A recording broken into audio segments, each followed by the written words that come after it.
Thank you very much, Brian. It's a real pleasure to be here. Is this microphone a little bit better? Okay, great, great. So what I'd like to do with you today is to visit about the challenges and the opportunities of the pork industry. And I probably do need to set this up with at least a couple of introductory comments. Number one is some of the early content that we'll talk about leverages very heavily the work of a colleague at Purdue, Chris Hurt. We're going to be talking about some of the more shorter term types of issues and opportunities for the industry. A little classic kind of economic outlook that we always do every year here at Purdue University. And the second thing is that the longer term perspective is going to be driven heavily from a report that we did with the Farm Foundation on the future of the animal protein industries in North America. And I happen to be involved in a committee that helped write a little book on that. And so I've decided to leverage some of those ideas into what we talk about here today. Now, the other thing I ought to mention is that you might sense from what I talk about and where I end up that I'm a classic doom and gloom economist, okay? I do believe that the livestock industry in the United States faces some challenges. But you know what? Challenges are where they are opportunities. And what I'm going to suggest to you is that there are significant opportunities to respond to these challenges, and clearly significant opportunities, particularly in the area of nutrition, to respond to these challenges, because we are in a different ballgame, in my judgment, relative to feed costs permanently. We'll come back and talk about that in a second. Okay? So what we want to do is talk about the current outlook very quickly, then some long-term opportunity, and then challenges of the future. Now I want to start out putting pork in a broader context. Okay?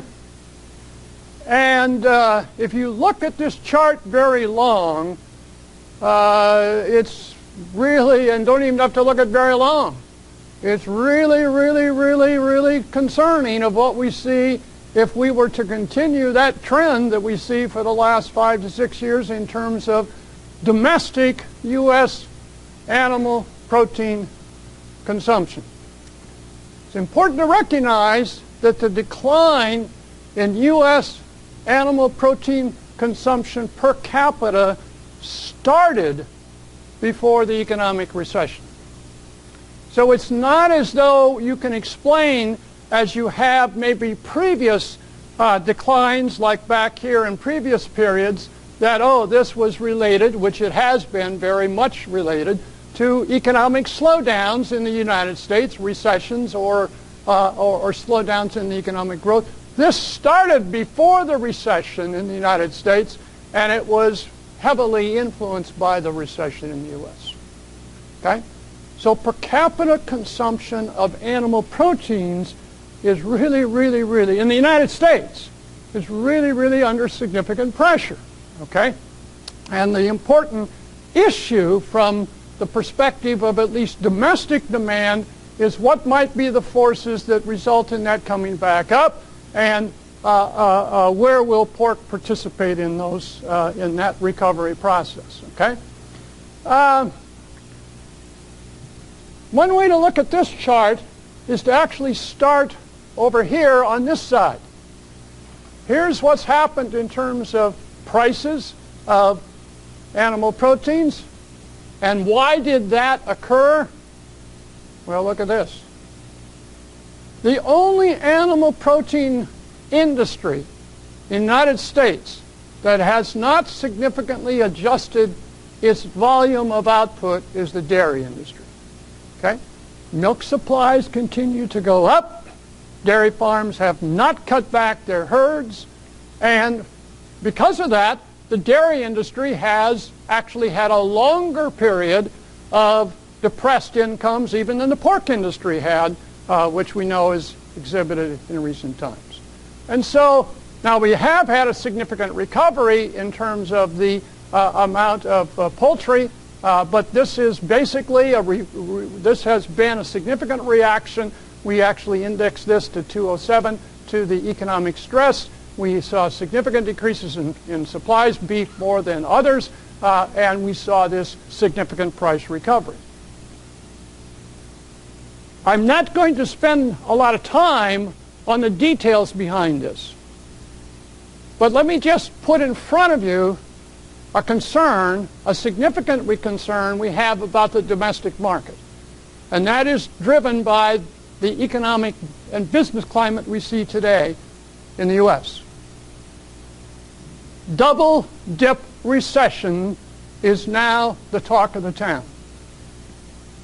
And those that do the work in this area have increased their probability of a double dip recession or a second cycle of an economic decline from what was 6 to 8 weeks ago a 20% chance of that occurring to as much now as a 50% probability.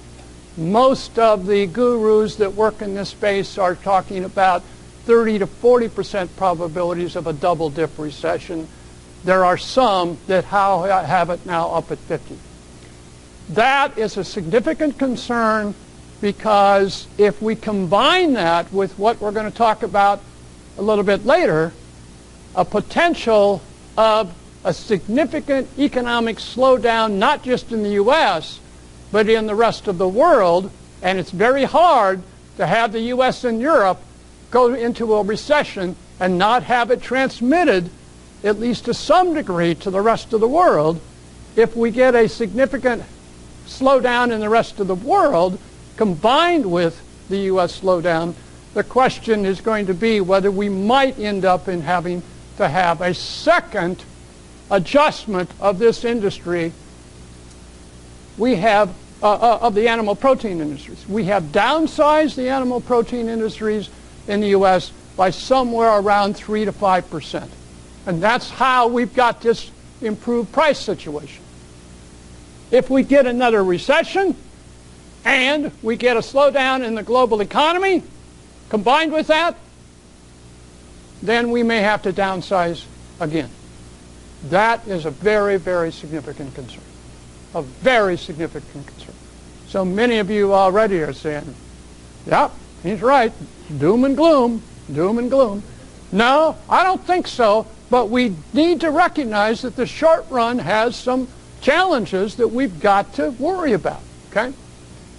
Here's our expectations in terms of the next year or two in terms of supplies and prices. You can see that we expect to see, as we've indicated, some reduced capital supply of the pork product, reduced supply of the pork product, and therefore that's a large part of why we see this potential for better prices. But we are only talking about half of the story when we talk about domestic U.S. consumption of the pork product. Look at that hockey stick. First time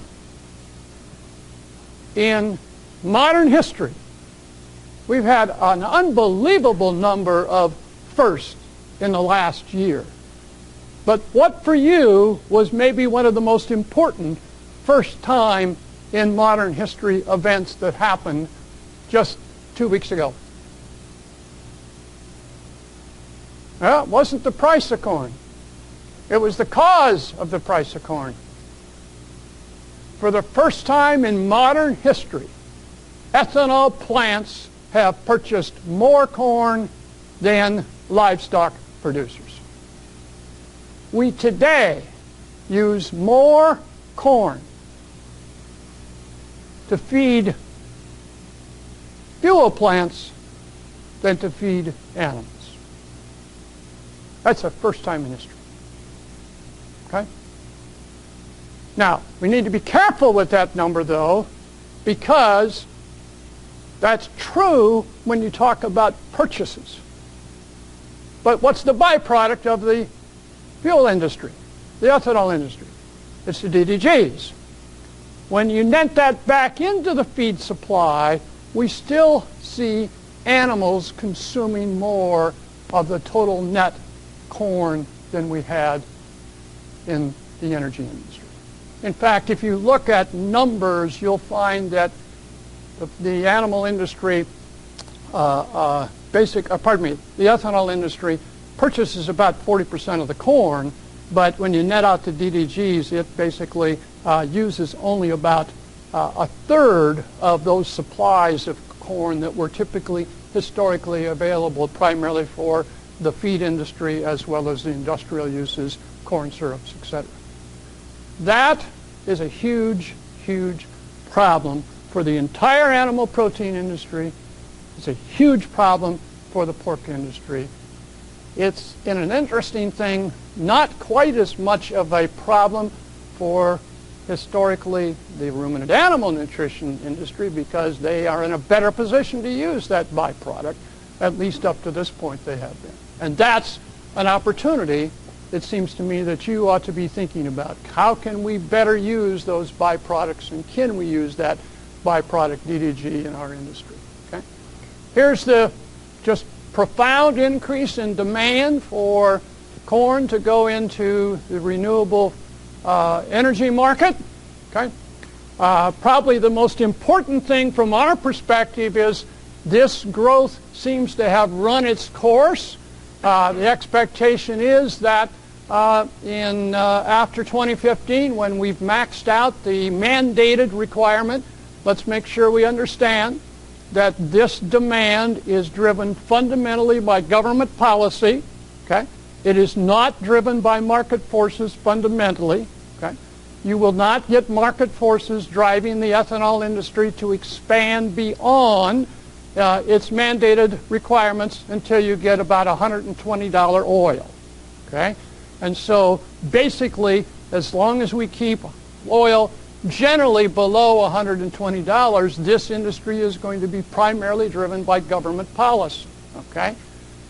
One of the key issues that some people are debating right now, just to put a current twist on this issue, is how much more corn do we need this year for ethanol? We are at an extremely close short supply problem. 5% inventory. If you get below 5% inventories, generally you find that you don't have enough just to keep the plants running, right? And you can't source it no matter what price you are willing to pay. I was at a program a week ago where a market analyst predicted $10 corn and $20 soybeans. I got up and said, pardon me, but who the hell can afford to pay 10 and 20 bucks? Okay? Certainly ethanol plants can't. Certainly livestock producers can't. And the only people that can afford to pay are those that import it. And if you look at those who buy internationally, particularly the Chinese as well as the Japanese, they don't buy at market peaks. They buy at market troughs. Okay? Point is, we are in a short supply problem, and if we do not have a plan B for this fall of what happens if we get below that 5% inventory, because we do end up with a shorter crop than the USDA is projecting, and everybody believes we will probably have a shorter crop than USDA is projecting. Well, there's three possibilities. One is you could restrict exports. Okay? I mean, the market maybe won't be able to ration this. You may have to have some, quote, interventions. Okay? You could restrict exports. We've done that in the past. That's exactly why the soybean industry in Brazil started, because of the Carter embargo on exports in the 70s. Okay? Hopefully we won't try that again. There doesn't seem to be much appetite for that. Second is you could rapidly slaughter livestock. Not just let livestock roll off in normal marketings, but kill a bunch of them. Okay? That seems to me to be a pretty painful process, right? The third thing you could do is you could change ethanol rules. Okay? Now, what rules could you change temporarily? What rules could you change? Well, one thing you could do is you could think about what we're doing with ethanol today compared to what we have done historically with it. Today, we are exporting ethanol. We are shipping ethanol out of this country to Brazil. That's a really interesting question as to whether that makes rational sense to subsidize an industry in the spirit of energy independence and then export the stuff. If you detect a little cynicism there, you got it. Okay? Or we could temporarily relax the mandate. Okay? Now you might say, never do that. We've already done it 3 times with cellulosic ethanol. Because we can't produce cellulosic ethanol, the mandate said we had to, we can't get it produced, therefore we relaxed the mandate. My point is that we are in a very, very critical time right now in the next 3 to 4 months in terms of the short-term supply-demand balance in this feed market, and it's going to result in significant challenges of how we're going to get through this, particularly this fall, in terms of that market. But longer term, the mandated demand from corn in terms of ethanol is going to peak out at 15 billion gallons of ethanol, therefore a little over 5 billion bushels of corn, and we don't expect much more corn to go into that end use after 2015 unless oil prices go back up and stay up above 120. Okay? Here is what's happened in terms of the amount of soybeans that we have exported to China. Look at that growth in China, soybeans. Our number one customer for soybeans today in the export market is China. Our number one customer is China. It appears that China is stockpiling soybeans. China in July made in one transaction the biggest, they purchased more corn in one transaction than USDA had projected they would purchase for the entire year. Okay? There is a signal that we're receiving from China about their long-term plans. They are planning to continue to grow their livestock industry. And in fact, there are some of us that, as you look at the long term in China for exporting animal proteins to China, suggests that 20 to 30 years from now, which I know is a long time, and that's why we project out that long, because we hope you forget our projections if we're wrong. Okay? But 20 to 30 years from now, it would appear that China will become increasingly self-sufficient in the production of animal proteins. They have had a history of self-sufficiency in critical goods, and food is a critical good. Okay? Now, they do not have the capacity to produce the feed grains to support that kind of an industry of domestic production, so they will continue to import, but probably more importing longer-term feed grains and less animal proteins.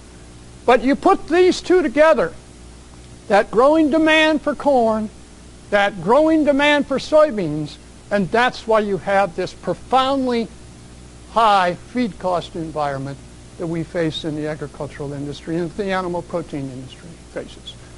This a function of Chinese growth, not unrelated to Chinese economic policy. This related to growth in the renewable energy market, not unrelated to U.S. policy. It's very interesting. We've been doing some work in this area. It's very interesting how the current prosperity in agriculture generally and the current high feed cost challenge associated with the livestock industry is fundamentally a function of government policies both here and abroad. And so the question you always ought to think about when you look at that is, what might be the conditions under which those government policies might change, right? What might be the conditions? And if you look at this one, it's already changing. China has huge inflation pressures. Inflation in China right now, general price inflation is between 5.5% and 6%. Food inflation is higher than 10%, and China is trying to consciously slow down its growth rate. And the question is, if they slow it down too much, what might happen to their demand, not just for soybeans, but their demand generally for food, and what's that mean to U.S. agriculture generally? We'll talk about that briefly in a second. Okay? Tough sledding. Tougher sledding than we had back here in this period of time because it was for a longer period of time. We have not had enough time to rebuild the equity losses that many producers suffered during the 08-09 period of time. And if you project out into the future with these higher feed costs that we expect to have, or that magenta bar reflects our best estimates of the cost of production, we're going to have some period here to be able to maybe recover some of those losses that we had back here, but we are not going to have a very long period of time of a profitable industry. So our expectations are that we're going to be back by about this time next year into, at best, a break-even proposition in the pork industry. Okay? Here's another way to look at that. Pork producers will be able to enhance their prices that they could receive for their grain, for their corn that they feed to their own grain by this amount if they're producing their own corn. So they basically, this is the break-even cost that they could pay for corn and still make money, or how much they could be getting by selling their corn through their own production. But notice it gets down here at the end of this next year, about 12 months from now, close to $5. Okay? And so this is a concern that we do not see an extended period of profit that is going to allow us to recover the losses that we had in this industry back during this particular period of time. Okay? Now, if you look at this chart, you kind of see some what might be reflected as kind of, well, some general trends, but nothing really exciting going on in terms of production and consumption or domestic use. Probably the message here that may be as important as any is this appears to be relatively flat. Okay? This appears to be relatively flat. We'll give you a more concrete metric on this in just a second. Here's our production that we've had. The good news is, since this is relatively flat, that this continues to be increasing. Okay? For the industry of agriculture as a whole, just to put, again, pork in context of the whole industry, it's really important to understand how important international trade is.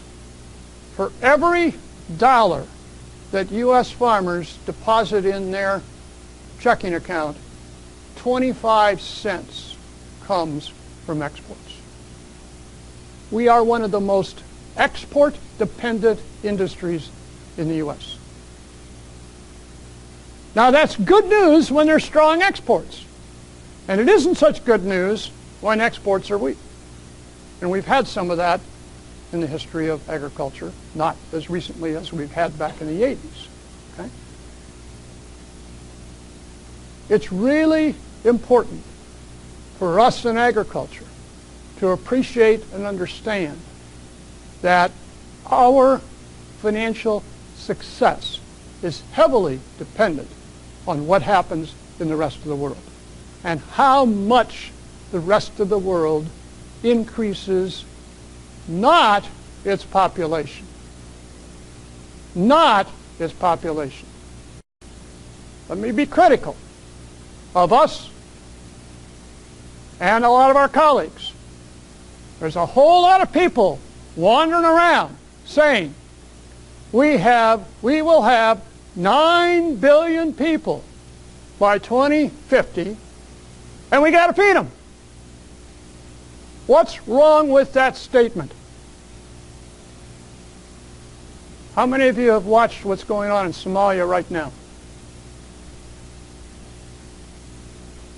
There's nothing says we have to feed them.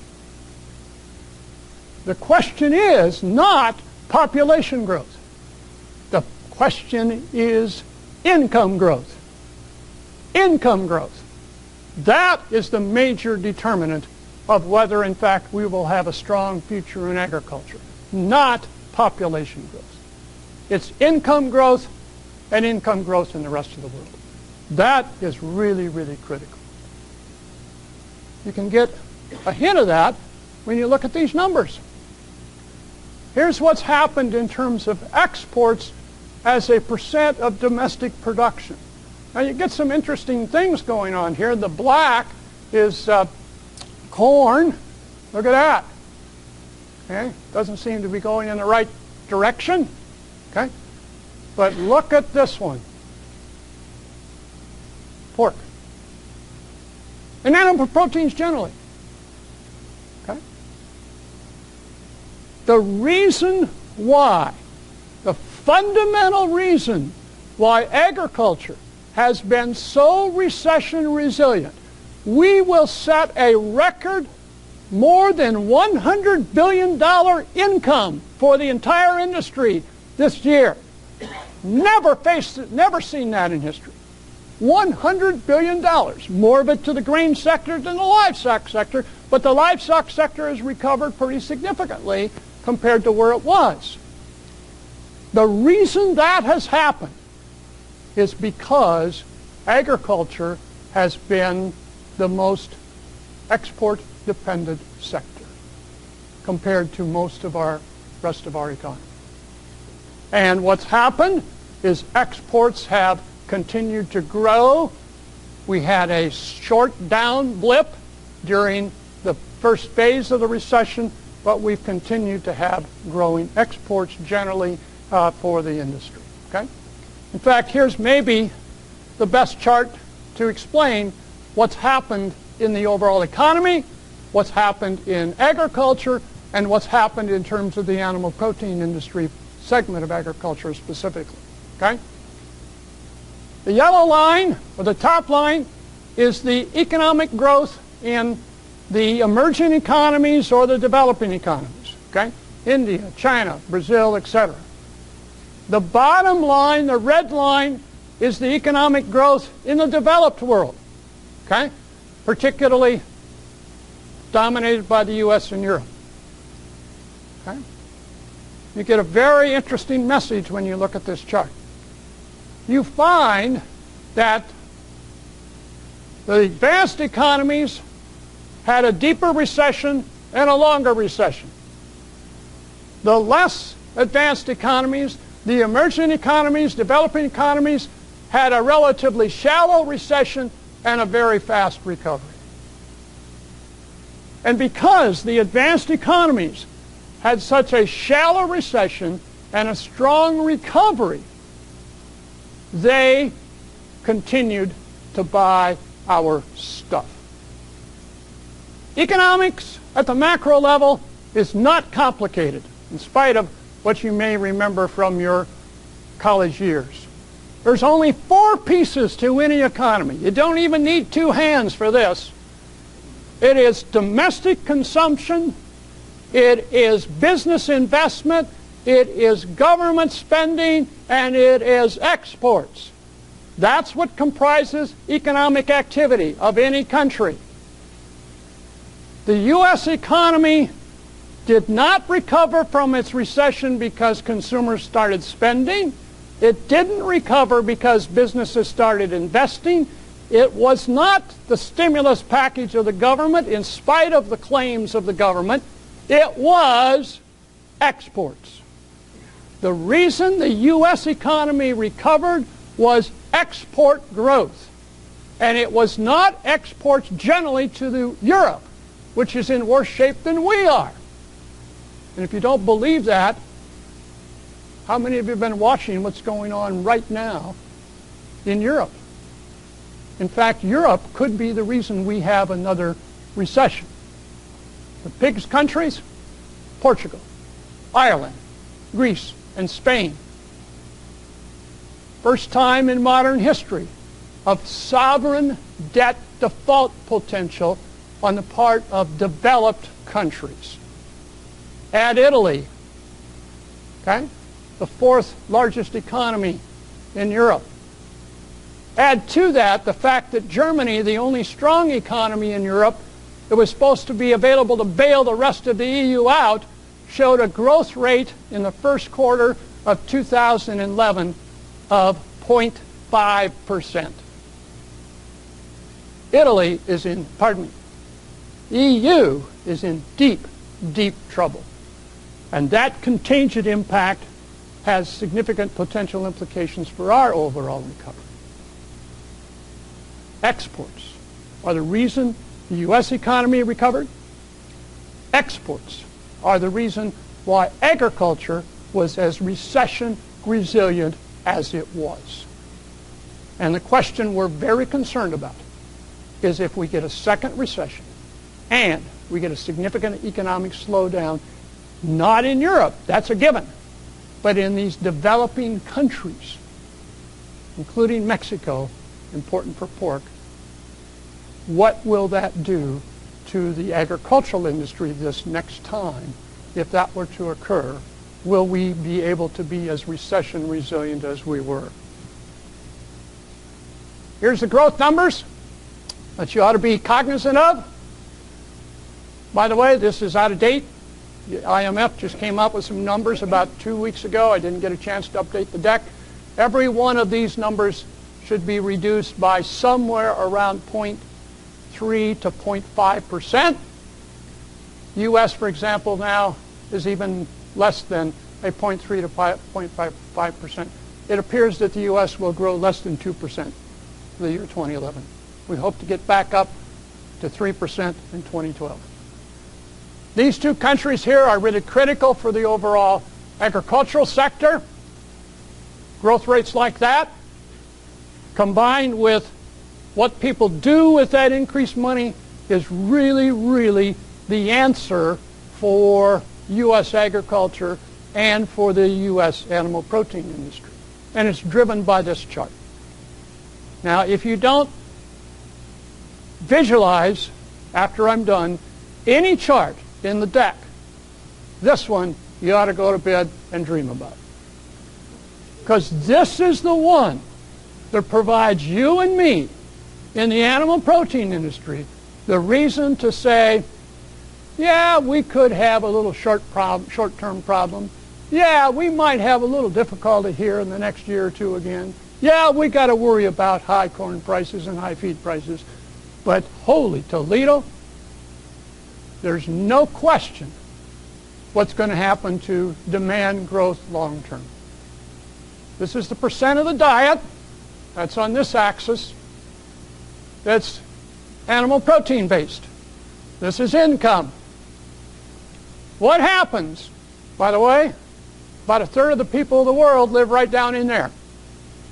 Here's the U.S., developed countries. What happens when people make a little bit more money after they buy their TV set and their cell phone? Okay. Well, a lot of groups say, particularly farm groups, say they eat better. Be careful with that statement. I've become politically correct lately. They eat differently after an animal welfarist really tackled me. It just happens to be a lot more animal proteins, thank you very much. Okay? This relationship, by the way, has looked like this for only 75 years. This is sustainable long-term demand, in contrast to renewable fuels or a lot of other stuff, including right now for the corn market, including concerns about corn sweeteners. Okay? The most important determinant of growing demand for animal proteins is not population growth. It's what happens on this axis. Income growth. Let me remind you, India and China. India's been growing with 1 billion people, been growing at the rate of about 6 to 8% per year for the last 10 years in terms of their economic base and personal income. China has been growing at 10% per year, roughly 9 to 10%, for only 20 years. Now, can one project those percentages into the future? Well, I don't know, but you know, when you've done it for 20 years in China, at least there's some evidence you kind of got your act together, right? And the key issue that we're concerned about short term right now is whether China overshoots with their policy of raising interest rates, of restricting bank utilization and bank credit, and talking about food price controls. They are talking about food price controls because food inflation is greater than 10%, of whether they will overshoot, pull back their economic growth below 5%. That's where they're hoping to go to 6% rather than being at their 9%, slow it down to take those inflation pressures off. If instead they overshoot, go down to 2 to 3%, what this does short term for the demand for animal proteins in general. But longer term, as long as those countries can grow at that rate and with those kinds of percentages, this suggests significant dietary transition. Okay? Now, there will be a question about which animal protein they will consume. Some of it might be a function of religion. By the way, there's been studies of that. Oh, you won't have growing animal protein consumption in India and some other countries that have religious beliefs against particular species. The answer to that is that they will eat different animal proteins, not that they won't increase their animal proteins. Okay? And what about culture? Isn't culture going to drive this? And a lot of people use Japanese as the example of culture. Yeah, they eat more animal proteins, but they seem to be below the curve, right? Well, those of you that have traveled in Japan can fully appreciate and understand why they're below the curve. They price animal proteins out of the consumers' diets, right? Animal proteins in Japan are 2 to 3 times the price that they are in the rest of the world. If the Japanese would open up their market rather than using high prices and restrictions to protect their domestic livestock industry, most people believe that the Japanese animal protein consumption would be at least on that curve and maybe a little bit higher. Okay? Fundamentally, this relationship has been there, as I've indicated, for 70 plus years, and we don't see anything that's going to change it dramatically, at least on this end of the scale. We're going to talk a little bit about this end of the scale in a second. Okay? Extremely, extremely positive long-term opportunity for the industry. So, what are some of the longer-term challenges that we face in this industry? Well, for pork specifically, we have probably gone through a fair amount of all of this structural change that we have seen, that other industries are now going through. We transitioned the pork industry from independent market-coordinated systems to various forms of vertically aligned supply chain structures with contracts and other kinds of business arrangements, new business models. And we transitioned the pork industry from smaller scale operations to larger scale operations. That dual transformation process occurred for the pork industry about as fast, if not faster, than it has for any other animal protein industry in history. Okay? We're pretty well through that transformation process in terms of at least the ownership structure and the contractual arrangement. We may change who the players are, right? But we will not go back. We will not go back to an industry which is market coordinated the way it traditionally has. We will not reverse course on that. It may change who the players are, just like we have in the poultry industry, where Pilgrim's Pride went bankrupt, but Pilgrim's Pride, interestingly enough, was acquired by a Brazilian meat company, the largest meat company now in the world, the second largest meat company in the U.S., JBS. Okay? That's a trend that's going to continue. We're globalizing the animal protein industry in terms of control, ownership, operations, etc. Okay? We're going to have some interesting issues on this, it seems to me, as we worry about something we'll use to close our comments, and that's this question associated with the interface between, increasingly challenging interface between humans and animals. Okay? That's not on this list, unfortunately, but I'm going to use that to close the comments. We are increasingly worried about the challenges of people and animals commingling and the difficulty associated with that commingling process. Okay? New markets and niche markets. Okay? The U.S. has historically been a very successful commodity pork producer. Why? I'm going to suggest to you because of cheap feed. This industry in the U.S. was built on a cheap feed base. What's your expectation of the future of feed costs? I'm going to suggest to you they are permanently higher. Not as high as they are today, but permanently higher. The U.S.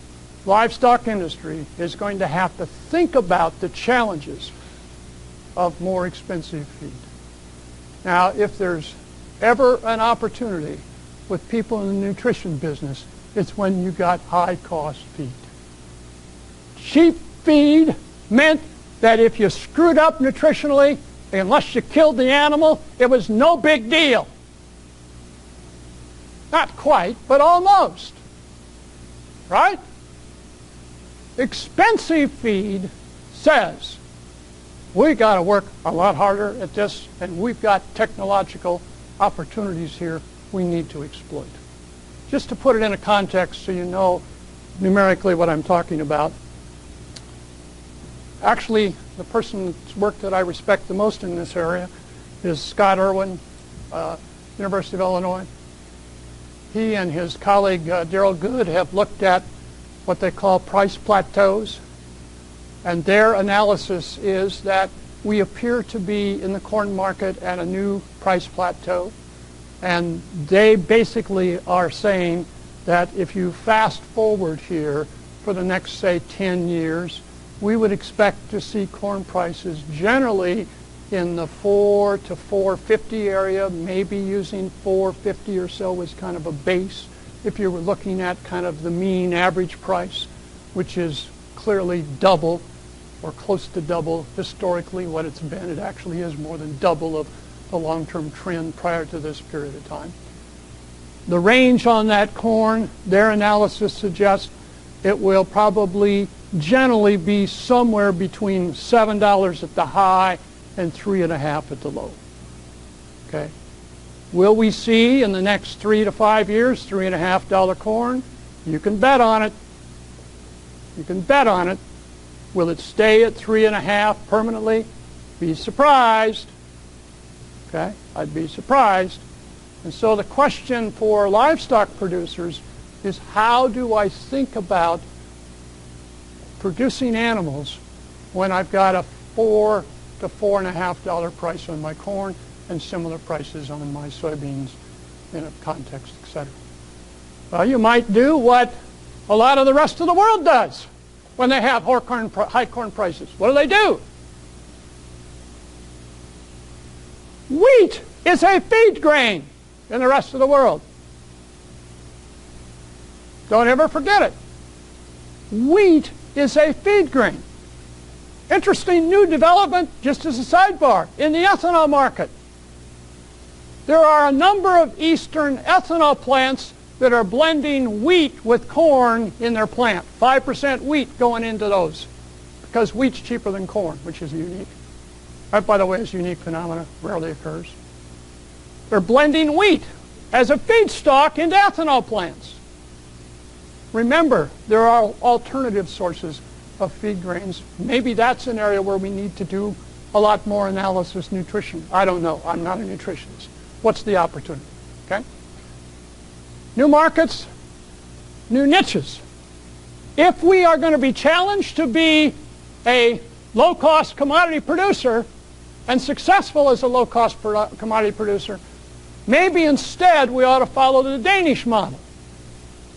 The Danes have never worried about being low-cost commodity producers in pork. They have had differentiated products, and they have captured premiums associated with those differentiated products. Maybe we need to think about growing more and more of that part of our market significantly. And those niches may be not just niches on product attributes. They may be niches associated with what are sometimes economists call credence attributes, attributes associated with how the animal is produced, not what's done nutritionally or otherwise to the animal. Animal welfare, no antibiotics, those types of dimensions. Okay? Not saying that they ought to be the ways that you dominate the industry, but that's a differentiation that is providing value for some of those in the market. Okay? The second challenge that I think we're going to face in the U.S. is impacts of regulations. This is a highly regulated industry. It's more regulated than the industry is elsewhere, other parts of the world. See, the issue is, if you got this growing demand, the question is, who's going to get a chance to supply it? Us or somebody else? Just as a phenomena to don't forget. Our fastest growing export product, actually prior to recent years in the animal protein industry, has been poultry. Brazil exports more poultry than we do, and they're growing faster. You can produce the difference between animals and feed grains is you can produce animals all around the world. With feed grains, you got to have the right soils and the right water. There's only 3 places in the world you got that. Us, South America, and the Balkans above the Black Sea. Okay? Animals are geographically movable, as we know, and they are moving dramatically to other parts of the world, and we need to recognize that as we increase the cost of our industry through increased regulation, and other countries don't increase that regulatory cost, that puts us at an increasing competitive advantage relative to the rest of the world. Okay? Feed cost and future nutritional technology, we've already suggested. If there's anything that has potential, if there's anything that in a sense has guaranteed you your job or guaranteed you in your industry, it is high feed cost.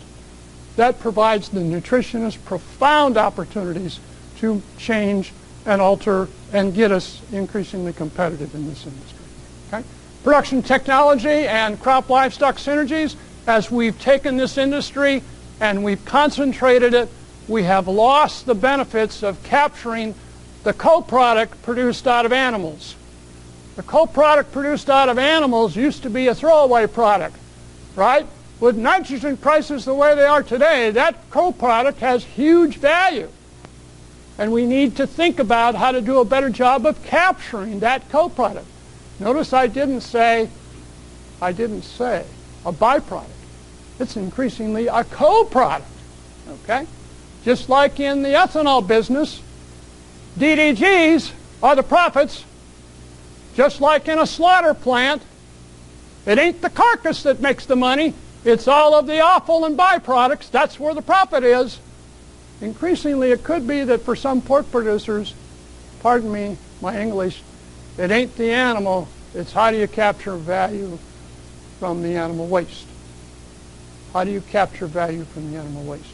And it becomes increasingly difficult as we have concentrated animals and do not have the opportunity to disperse the animal waste cost effectively to use it in crop production.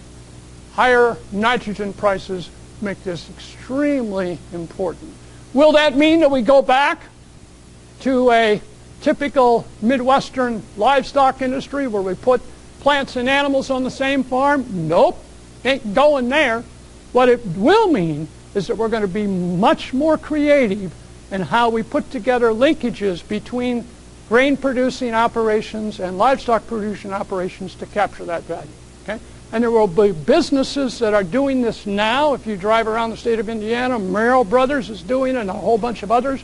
There will be others who put together business models to basically put that linkage together. Okay? Financing and capital access has been a problem for the industry. The capital markets do not like risk. This industry has significantly increased risk.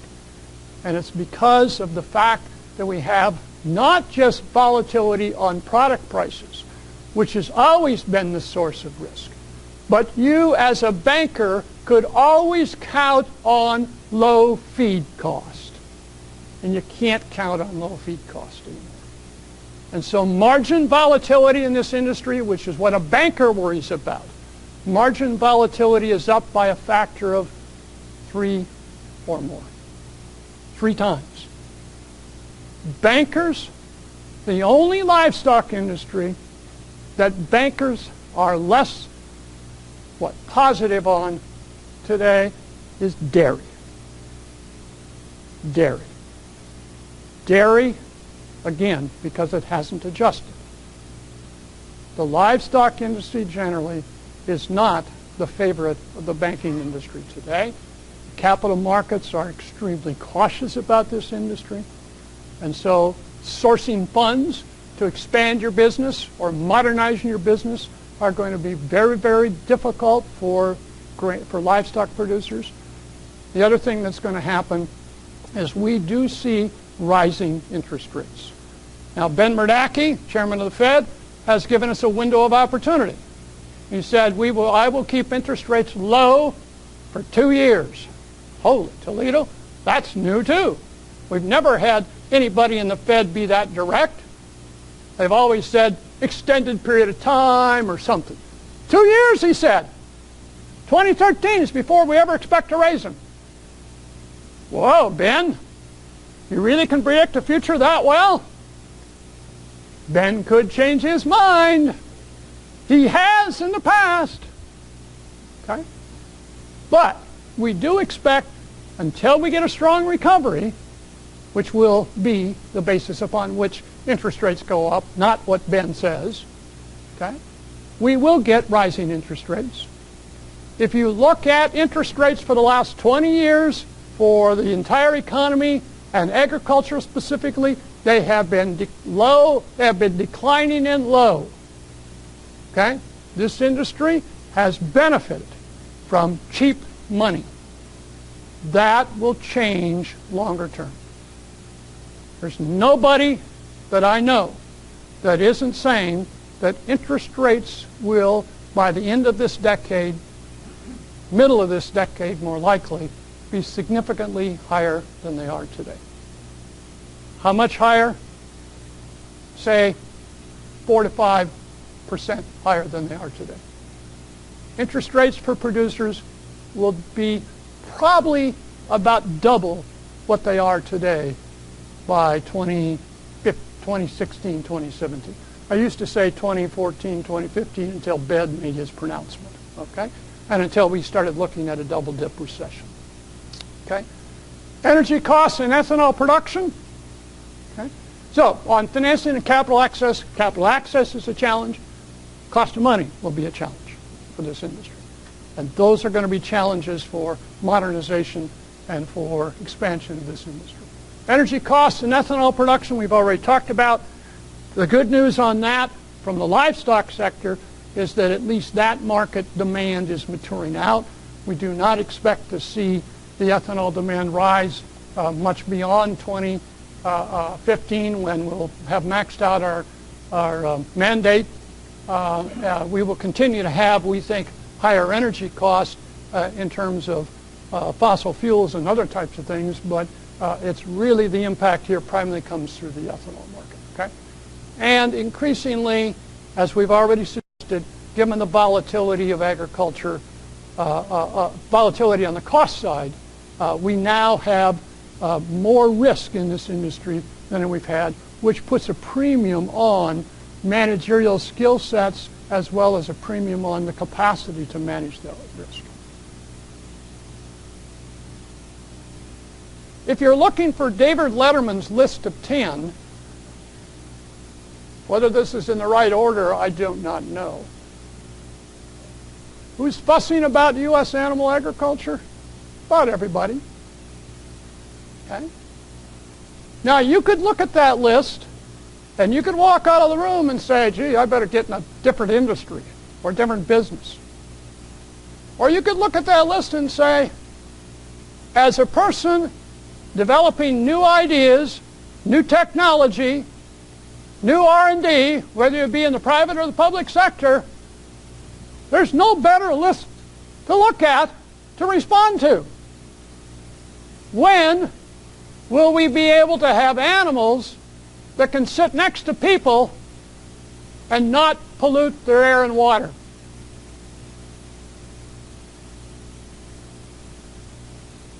I didn't ask you if, I said when. Okay? I've told our dean on the College of Agriculture at Purdue University, if you want to do one thing to help the animal protein industry, it is to figure out how people and animals can commingle. Okay? There's got to be a nutrition slice to that significantly. Right? We already know that as we've looked at phosphorus and other things that we are changing in the ration. Huge opportunity. In fact, let me just close with that final observation that I just made to you. The future challenge for the animal protein industry in the U.S. will not be the demand side. It's going to be how we can solve the people-animal interaction now perceived by most people as a conflict. The concerns about what we're doing in terms of air quality related to animals, the concerns about what we're doing about water quality as it relates to animals, the concerns about what we're doing with respect to people's perceptions of how animals ought to be treated. How many of you have had the experience I've had with my grandson? We have pork in our farming operation. Took him to McDonald's. His parents don't take him there. They're going to treat him. PETA outside protesting.